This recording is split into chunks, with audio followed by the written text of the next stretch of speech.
May I come in, sir? Yes, please do. Good afternoon, sir. Good afternoon. Please take your seat. Thank you, sir.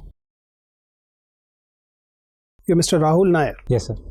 Rahul, will English be your preferred medium? Yes, sir. Okay. Rahul, I understand the anxiety about COVID, but we have kept the candidate's chair at adequate distance. Okay, sir. You are around 12-13 feet from any of us. Okay, sir. That should make you feel safe, and it will also give you an opportunity to remove your mask because you'll be feeling safe, right? Please do. Okay, sir. Thank you, sir. Comfortable? Yes, sir. You got yourself vaccinated or not? I have taken the first dose, sir. You have taken the first dose. Which one? Sir, Covishield. Covishield. So, okay, Rahul, tell us something about you. Sir, my name is Rahul Nair, and I basically come from the Kollam district of Kerala, sir. And because of the transferable nature of my father's job, I have studied and lived in different cities across the country, sir. I've done my graduation in civil engineering from National Institute of Technology, Patna, sir. Then I was sent by Larsen & Toubro Hydrocarbon Engineering for a sponsored MTech program, sir, from IIT Madras. Presently, I'm working in the Lok Sabha Secretariat, sir, as an Assistant Executive Officer. And my hobbies include reading articles and books related to India's foreign policy, sir. So you did your this sponsored MTech from IIT Madras. Yes, sir. And L&T was the company which sponsored you because it was your employer. Yes. Then were they not expecting you that you'll work in the L&T? After all, they spent so much in terms of time and money on you? Yes, sir. There was a bond attached to the scholarship program, sir. The bond was for 5 years, sir. And I served with L&T for a period of 1.5 years. And after that, I took a conscious decision, sir, because I was not able to do justice neither to the job nor to my preparation for the civil services.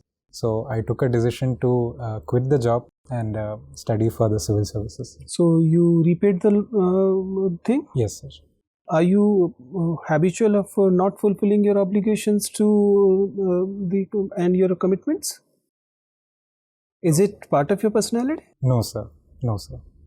So didn't you know while you were going for this MTech program that it's very unlikely that you will be fulfilling your obligation? Sir, actually my part of the MTech program, it was during my days at IIT Madras that I got the basic inspiration to pursue a career in the civil services, sir. So I didn't know beforehand that I would be joining L&T only to leave it at a later stage. I joined the company thinking fully well that I would serve. IIT Madras is a nice place, and obviously most people aspire to be at such institution. Yes, sir. And so is the academy at Mussoorie. Many people aspire to do that course and learn a lot. And then the corporates will take them very happily. So what is assuring in your personality that you will not be doing the same, since you are habitual of going to good institution and then ditch the very entity that sent you there?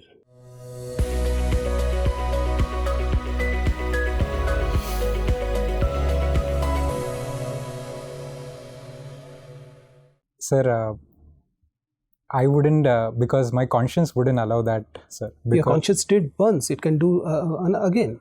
Sir, the particular instance where I left the company, sir, it was because I was not able to do justice to the company at large, sir. That you can feel about civil services as well 2 years down the line. Sir, in my opinion, I would not feel that about the civil services, sir, because it has been my life, it has been my ambition to join the civil services. Anyways, so you did your civil engineering and then you were at IIT Madras, and currently you are with the Lok Sabha. You're the right person. Tell me, what is problem with the parliament building that government is hell-bent to create another huge infrastructure on that thing? Apart from those emotional and other things, what are civil engineering reasons? So basically there are 3 major reasons, sir, and I can categorize them into the digital, the spatial and the security aspects. No, I'm only concerned about the civil engineering aspect, the spatial if you insist. So the first aspect would be on the safety assets, sir. As we know, the parliament building is it's a heritage structure, sir. So in many cases, we have been seeing that fires have broken out with greater frequency and the wiring is not proper, sir. So from the safety point of view, there was definitely a concern. Second one, sir, as we all know, Delhi is in the seismic zone, earthquake zone of 4. So there have been many concerns that if in case earthquake of high intensity occurs, the parliament building might not be able to withstand that. So the present building, sir, which is being constructed, the design is incorporating seismic zone 5 and appropriate measures have been undertaken. These are the two major reasons, sir. Okay. What are your responsibilities at Lok Sabha? Sir, I'm currently posted in the computer management branch, sir. This is to act as an interface between the secretariat and the National Informatics Center, sir. So the software requirements, if any software is to be purchased or developed for the needs of the honorable members, we analyze the proposal and then we pass it on to the National Informatics Center. But you never studied computer science to that extent. No, sir.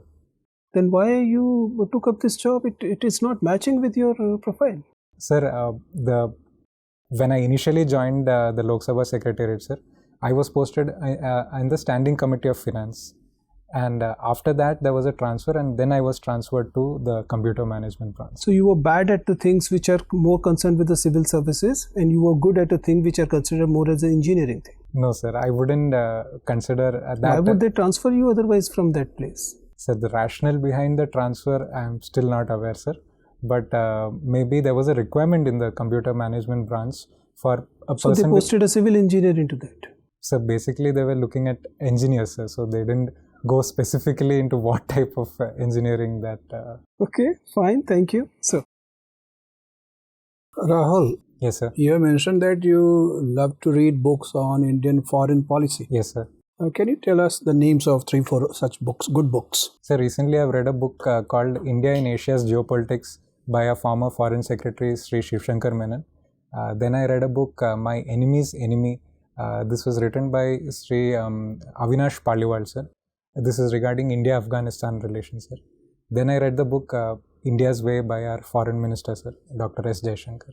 Foreign trade policy of the government of India is not for last few years proactive.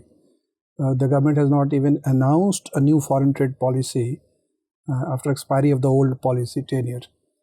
Can you tell us when was the last foreign trade policy was announced by the government? Sir, in my knowledge, it was for the period from 2015 to 20, sir. Yes. 2020 has gone, but new foreign policy, trade policy has not been announced yet. Do you think trade is a very important instrument of foreign policy of any country nowadays? Definitely, sir. So why the government is so lax about declaring a policy about trade? Sir, I don't know the exact rationale behind why the government has not come up with the policy, sir. To my mind, maybe the government has been busy with dealing with the effects of the pandemic, sir. That might be one reason. Sir, and second one, recently the policy of Atmanirbharta, which has been enunciated, sir. That through this, the government wants to give more impetus to the domestic capabilities and domestic manufacturing capabilities. Sir. It appears that government is not actually declaring policies nowadays for last few years. It is declaring only good intentions, whether it is a smart city project or a startup project program or whatever. None of the intentions are followed by concrete measures. What concrete measures have been declared under Atmanirbhar Bharat project? Sir, I'm not able to recall the exact pillars, sir. But if you allow me, I can take a broad guess. Okay. Thank you, sir.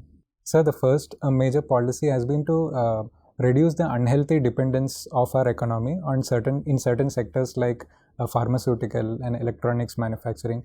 To that extent, there has been specific focus which has been given on these sectors, sir. For example, sir, recently the production-linked incentive has been launched by the government. Second one, sir, certain sectors like space, atomic energy, which were till now recently the exclusive domain of the government, there has been an impetus to open it up to the private sector.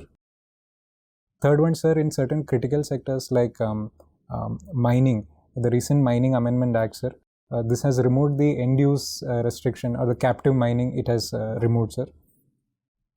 I'm able to recollect. So many sectors have been opened up for last several decades. Defense sector has been opened up for more than 20 years now. It was first de-reserved in 2001. Many programs have been declared by the government, like this defense corridor project. But investments are not coming, and the projects are not taking momentum in the ground. Even this product-linked investment incentive scheme is not gathering momentum. What exactly is the structure of this scheme? Sir, as per my knowledge, sir, a base year is taken. In my knowledge, it is 2019-20, sir. And based how much our incremental production is done over and above the base year, some part of that production is given as rebates, sir. I think 4 to 6% is given as rebates to the company. Rebate in terms of tax rebate? Sorry, sir, I'm not sure. Or interest rebate? Sir, I think it is tax rebates, sir. I'm not sure, sir. Which policy do you feel is more powerful in inducing production activities, monetary policy or fiscal policy? Sir, I think a fiscal policy would be better, sir, because as we have seen, sir, the multiplier effect which is associated with capital expenditure is much higher. It is 2.41, sir. So if the government enhances its capital expenditure, especially on infrastructure building activities, the effects can be more visibly seen, sir. Okay, Rahul, thank you. Rahul, only a couple of weeks ago, new chief of Delhi Police was appointed, and there has been a lot of controversy going around this appointment. People are saying this appointment is in conflict with the direction issued by Supreme Court of India in a very famous Prakash Singh case. Can you please quote what was the ruling in that ruling or instruction given by Supreme Court of India in Prakash Singh case, which is being quoted in this case? Sir, in the particular judgment, sir, the Supreme Court had told that before appointment as to the position of Director General Police, the incumbent should have a minimum service of, sir, I think 6 months or 1 year remaining. In the present case, sir, the incumbent had less than 1 month remaining. So this has been pointed out as a concern, sir. So there has been a ruling, right, in the public domain. Do you think this particular appointment is in complete disregard of the established ruling? Though petitions have been filed in the Supreme Court of India, and it's a matter of time that it will be decided, right? But has the central government or have shown disregard to the established ruling of Supreme Court by appointing the new gentleman to that post? Sir, in my opinion, it is against the spirit of the ruling by the Honorable Court, sir. And the government, even though procedurally it might have made certain changes, but I don't think it was in spirit with the agreement by of the Honorable Court. Okay. In the same regard, just tell me, the overall mandate of Constitution of our country is complete separation of power between legislature, executive and judiciary. So tell me, if any matter is to be decided only on the merit, the constitutionality will be judged by the Supreme Court. How far the practice by Supreme Court to go a step further and issue guidelines in the form of legislation is in true spirit conflict of this particular concept of separation of power. You got my question? Yes. Sir, I agree, sir, that you can take the reference of Prakash Singh case. See, the matter was not about issuing guidelines. What should be done? What should be done is the exclusive prerogative of the legislature. It should be decided by that agency. Why did the Supreme Court, encroach upon others' jurisdiction? It went ahead from its own designated jurisdiction and decided about the modalities of appointment of the DGP. Sir, in my opinion, the Supreme Court had taken a considered opinion on this, sir. There were many petitions with respect to the same matter that was referred to the Honorable Court. And in seeing the comparative lack of action by different states as well as the center, the Honorable Court would have, in its wisdom, would have given these guidelines, sir. But in the longer term, sir, I think it would be best if all the institutions adhere to their specific charter, sir. Because it is only if a healthy democracy can only survive if all the institutions limit to their domains. Okay. tell me one more thing. Article 110 deals with the definition of money bill. There are two other articles, 117.1 and 117.3, which deals about the two set of financial bill 1 and financial bill 2. Can you please differentiate among money bill, financial bill 1 and financial bill 3? Sir, as far as I recall, sir, the money bill can, both money bill as well as finance bill under clause 117 clause 1 can be introduced only in the Lok Sabha, sir. And the speaker has, with respect to the money bill, the speaker has the prerogative to classify a bill as a money bill or not. Any bill under 117 clause 3 can be introduced in either houses, sir. Okay, fine. Even financial bill 2 can be introduced only in Lok Sabha. See, money bill can be introduced in Lok Sabha. Financial bill 1 can be introduced in Lok Sabha, but this restriction is not applicable with regard to financial bill 2, right? Okay, tell me one more thing. Insofar as introduction of financial bill is concerned, part 1, you need to have the recommendation of the President of India. Is that applicable in case of financial bill 2 as well? Sir, it is not required, sir. Okay. My last question to you regarding this particular, subject only.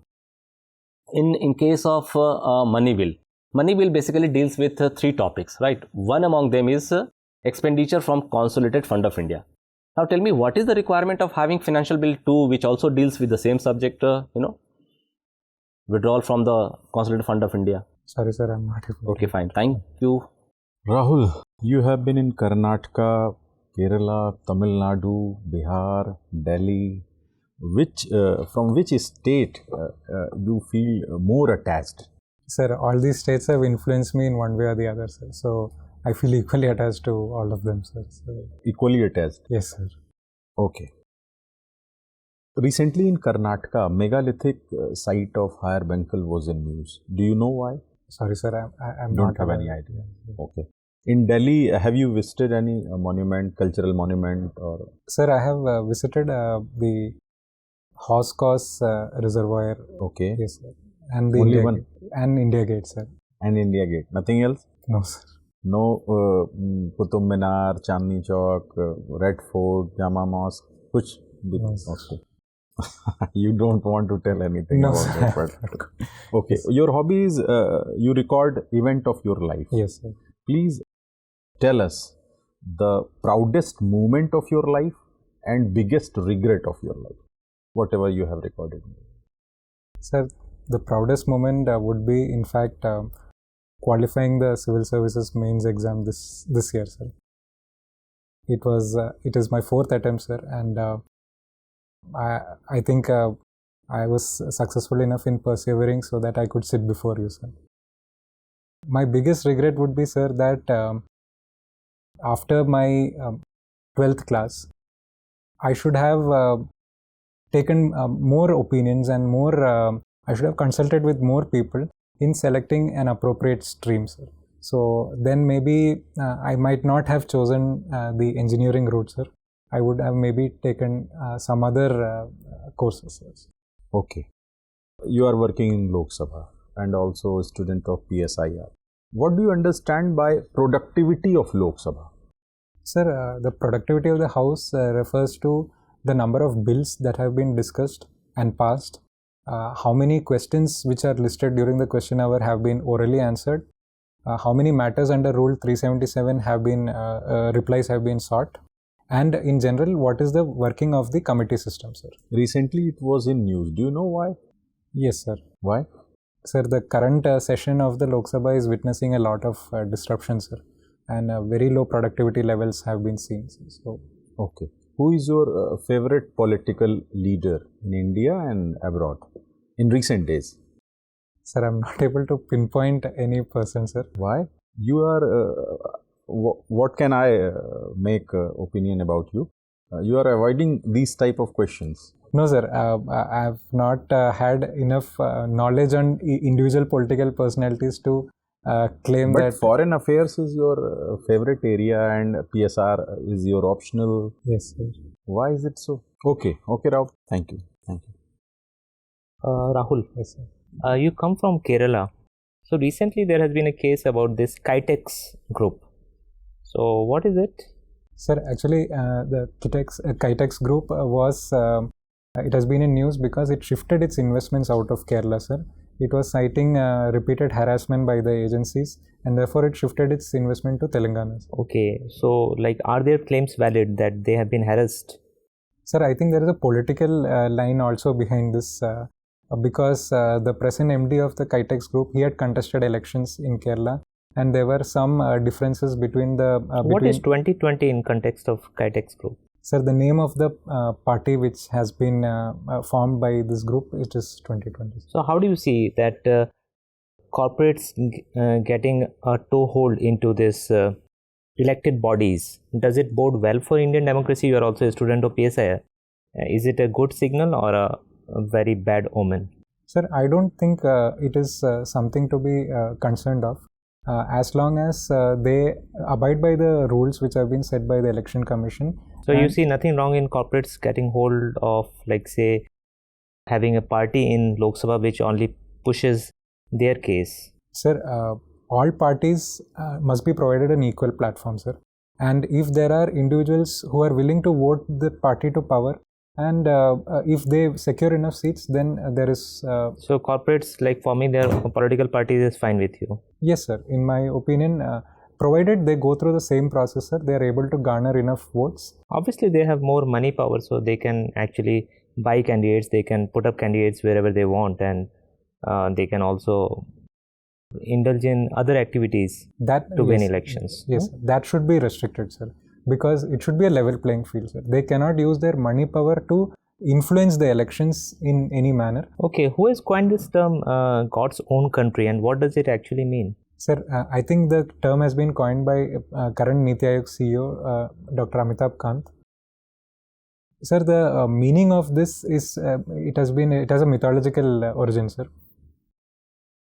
When the sixth avatar of Vishnu, sir, Parshuram, he came and he wanted to create a land for the Brahmins, sir.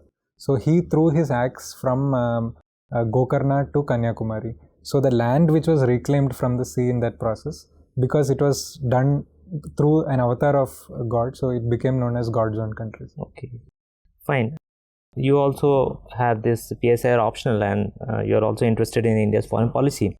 Now, with respect to Afghanistan, it seems to be a case of strategic paralysis, or charitably we can say strategic confusion as far as India's foreign policy is concerned. What is your view on that? Sir, I would like to differ a bit, sir, because recently we have seen, sir, that our External Affairs Minister attended the swearing-in ceremony of the Iranian president, and recently we have got the presidency at the United Nations Security Council, where we have brought up the issue of Afghanistan, sir. So I don't think that we are lacking. But other than being a bystander, India simply is having no role in Afghanistan. There are Troika Plus talks going on. Is India part of it? No, sir. Who are the part of Troika Plus? Sir, I'm not able to recall the exact numbers. Sorry, sir. Okay, fine. But don't you think that India has missed the bus when US had started engaging Taliban actively? India should also have started dealing with them. Sir, if you would permit me, the book which I had read, sir, My Enemy's Enemy, so that presents a reason why India has repeatedly been on the margins in Afghanistan, sir. Sir, so what the author tells So does it reflect well on India's foreign policy that India has been on the margin in such an important country as far as India's strategic neighborhood is concerned? Sir, I think we must remember that, sir, India is a neighbor with limited capacities but unlimited interest in Afghanistan, sir. So my final question to you, Rahul, and this also concerns Kerala and Afghanistan. So there is this women who had gone to Afghanistan and to join Islamic State. Now she is under the detention of Afghan authorities, and they are wanting to send her back to India. Indian government is not ready to accept her. If you have to decide whether to accept her or not, what will you do and why? Very pinpointed answer. Sir, I would not accept them, sir. The reason being that it would set a very wrong precedent, sir. People would think that it is okay to go and join such terrorist organizations, and there will always be a door open to come back to India. So this would, in an effect, encourage more people to go. Thank you, Rahul. So, Rahul, Yes. let's stay about Afghanistan for a while.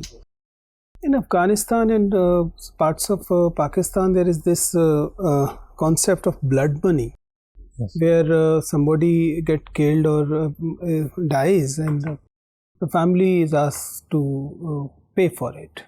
And what do you think of such practice? Do you believe that it is acceptable on part of the family to accept money in place of somebody who is beloved? So definitely, so money cannot replace the loss of a loved one. And then condoning the murder? Sir, in my opinion, this concept of blood money, I think it is traced to certain customs which have been prevalent in these regions, sir. Ideally, the cases should be put through a due process of law, sir. And such practices should be resorted only as the last, when there is absolutely no conciliation possible, only then we should resort to such practices, sir. I asked you so because your father was in Coast Guard. Yes, sir. Yes, sir. In this Italian Marine case, we appears to be more of a what we call it, a tribal government which have accepted blood money for our own citizen. Isn't it shameful? Sir, I think we should take the broad picture, sir.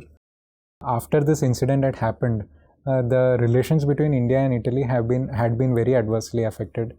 The trade also had been adversely affected, and many international fora, Italy was taking positions which are inimical to our national interests, sir.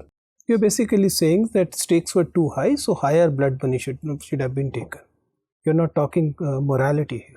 Sir, I think the family of the victims, sir, they were also adequately consulted, and since they were okay with this is what happens in Afghanistan. You're talking about a democratic country. You're talking about a sovereign nation.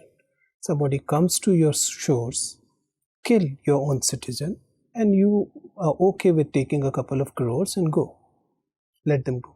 Yes, sir. Ideally, this should not have been done, sir, but I think it is not that this was the very first option which was adopted, sir. India went to the International Tribunal for Law of Seas. We fought our case there, sir, and it was only when it was seen that there was no other option and the overall relations were being affected and the victim's family were also in agreement with this proposal that this proposal was adopted, sir. You mentioned that you like recording important events in your life. When you say recording, what do you mean? You write them, you record them? Sir, sometimes I write, sir. Sometimes if I see something interesting, I take a photo. Or sometimes some souvenirs are like when I visit a place. So you're the best person to tell me, what is memory? Sir, memory is something that we associate with a place or a person which instantly takes us back to that particular instant of time when we were actually living that moment, sir. How is it different from history? Because I find it really strange that whenever the history questions were raised, you were very uncomfortable, you chose not to answer them, and you're in love with memory. I thought both these things have to be in sync with each other. Sir, history is, sir, what I feel memory is more personalized, sir. It is what you have lived through in the past, and so you can relate it better, sir. History, maybe the time span is also longer, and maybe you have no direct relation with any of the events that have happened. So there is no concept of a national memory, there is no concept of a memory of a collective memory. You believe the memory is only individual. Because we heard, we learned, we studied that there is something called collective memory also. For example, partition is our collective memory. Definitely, sir. There is a collective memory also, sir. There is. I'm sorry, sir. Fine, Rahul. It was nice talking to you. Your interview is over. You can go now. Thank you, sir.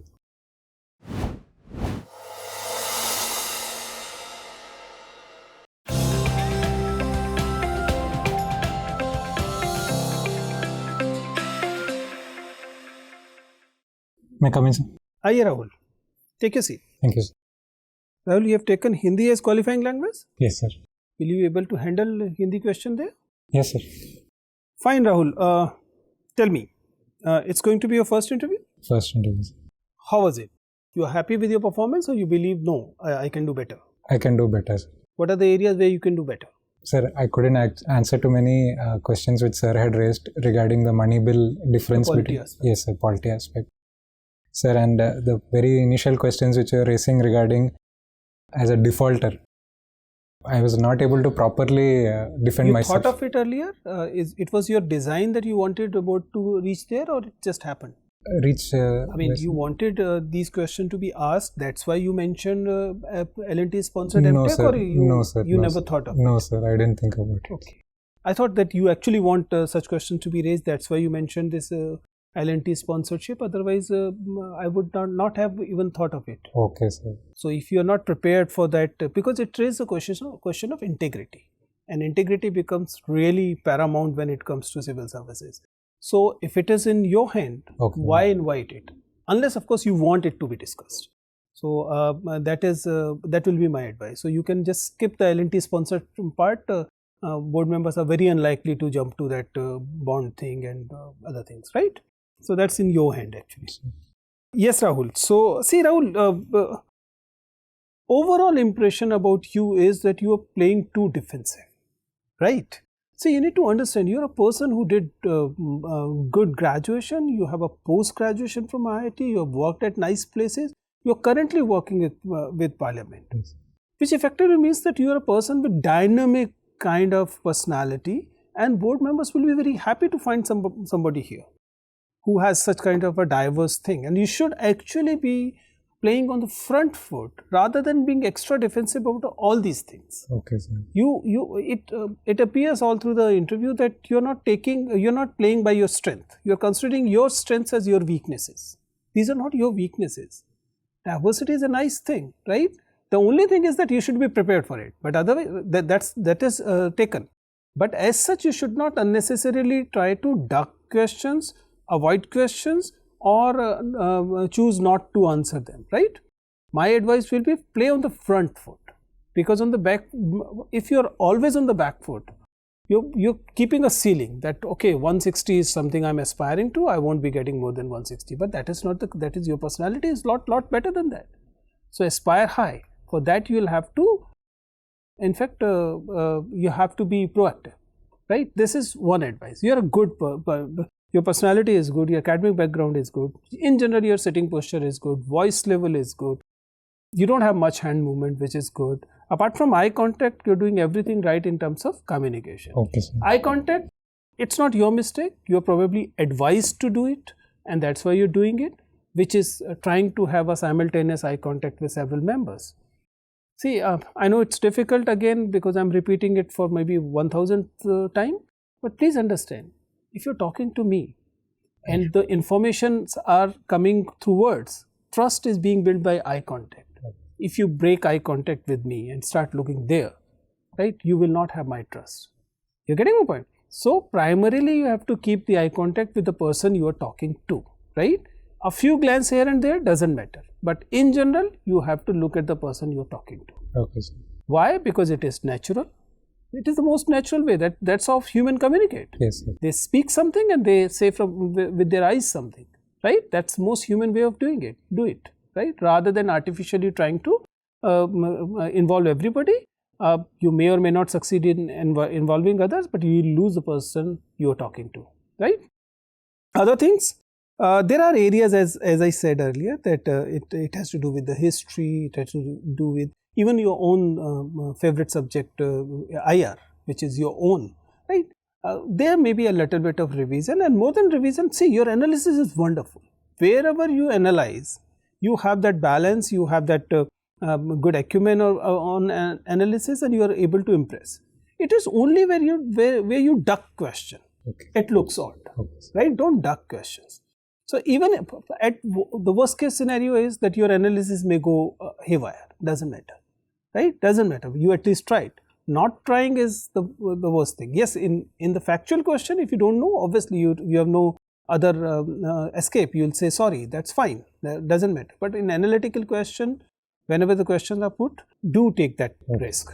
Also, whenever you're taking a stand or you're doing you're giving your opinion, my advice is that smart candidates usually are able to think what is coming, right? Yes, sir. Not just this question.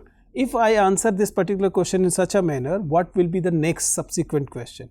What the member is building, right? For example, when I was building that blood money thing, you should be in position to relate it. Okay. When sir was asking you certain questions on corporates giving parties, you should be able to think about, okay, if it is coming, what are the possible fallouts, what are the possible outcomes? If I say yes, it effectively means that the corporates will be running the parliament.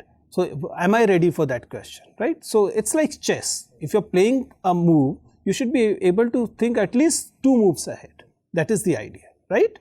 So these are the only things you have to worry about. So what I'm saying is that eye contact and anticipating the future things in terms of communication and playing on the front foot, right, rather than being extra defensive. Okay, sir. Please bring these things into your interview there. You're through, right? You're already doing very well. Thank you, sir. Right? All the best. Thank you, sir. Thi- Thank you, sir.